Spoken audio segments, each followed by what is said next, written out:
Let's talk about your business model and how you're going to be using an autoresponder inside of your business or the online part of your business. And it's a related concern to the same one that we were discussing when it comes to affiliate marketing. How are you going to be using the autoresponder? How often are you going to have to send emails? And how big of a segment are you going to have to send emails to that specific part of your list that you want to communicate with? Are you going to be emailing only certain segments? If so, how often are you going to? And is that going to impact the cost if you're going to be using a metered base or a multiple base autoresponder price system? Does your business lend itself to having to keep contacts active on your list over time? One of the best practices that autoresponder companies will state and is considered is that you clean your list, or in other words, that you delete inactive contacts over time because they take up storage costs. And now that companies are charging for the amount of emails that you send, inactive contacts could actually cost you if they're not opening your emails on a regular basis. It's a consideration you're going to have to make.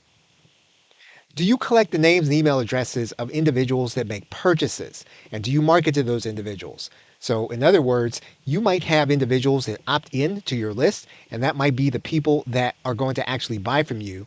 Or you might be collecting names and email addresses through an API or through some automated process because they are interacting with you in some other area. And so, if you collect those names and email addresses, are they going to be good email addresses of individuals that are actually going to be engaging with you on a marketing basis? So you need to determine where you're collecting names and email addresses and if they're going to engage with you on a marketing level.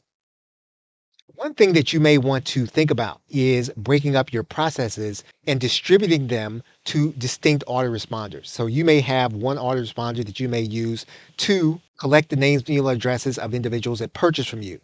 You may then use another autoresponder company in order to market to people, whether they are prospects or customers. And so if you think about where you're going to be breaking up your costs, in some cases, it may make the most sense to break up your processes between autoresponders instead of having it all in one place. Most importantly, you do have to know where your revenue is coming from when it comes to email. And in some cases, an email company will give you tracking. This is going to be important because you want to make sure that the email that you're sending is actually generating you revenue because you're going to be paying more for metered email in multiple base systems or being in higher tiers in unmetered cases. If you can, before you get started, determine whether an autoresponder company will allow you to do tracking of some kind, if that tracking is going to be easy to implement, and if that tracking will tell you when an individual is making purchases from you so you can make an informed decision based on the economics of how you use email. Your business model will dictate whether or not you use a specific autoresponder or autoresponders. There is no one size fits all. You need to be flexible and creative in some cases to think about where your revenue is coming from, how you're generating it, and how email plays into that factor. Okay, so with that, thanks, and I will see you in another video.